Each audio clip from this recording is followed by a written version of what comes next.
7 states of India, eastern part of India, called Seven Sisters. They are landlocked country, landlocked region of India. They have no way to reach out to the ocean. We are the only guardian of the ocean.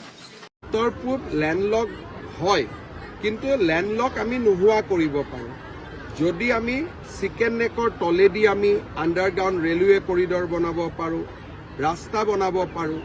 ভূটানেদি যদি আৰু এটা ৰাস্তা ভাৰতবৰ্ষৰ main লেণ্ডলৈকে আমি নিৰ্মাণ কৰিব পাৰোঁ, পৰিৱেশৰ পৰিৱৰ্তন হ'ব। মহম্মদ ইউনিছে যিটো কথা কৈছে সেইটো ভাৰতৰ বহুত, বিশেষকৈ CA আন্দোলনৰ সময়ত ভাৰতৰ বহু কেইজন তথাকথিত যাক আমি বিভেদকামী শক্তি বুলি কওঁ তেওঁলোকেও কৈছিলে। এই কথাটো মাজে মাজে কৈ থকা হয়। ইয়াৰ বিপৰীতে মই ভাবোঁ যে ভাৰত চৰকাৰে নিশ্চয় শক্তিশালী পদক্ষেপ গ্ৰহণ কৰিব।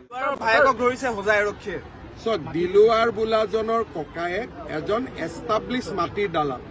2021 চনকে তেওঁক গ্ৰেপ্তাৰ কৰা হৈছিল আৰু 21 চনতে তেওঁৰ বিৰুদ্ধে চাৰ্জশ্বিট হৈছিল। কিন্তু চাৰ্জশ্বিট হোৱাৰ পিছতো তেওঁ স্কুলৰ মাষ্টৰ, চৰকাৰে তেওঁক ছাছপেণ্ডো নকৰিলে। তাৰমানে তেওঁলোক কিমান শিপাই চৰকাৰৰ তলত সোমাই আছে।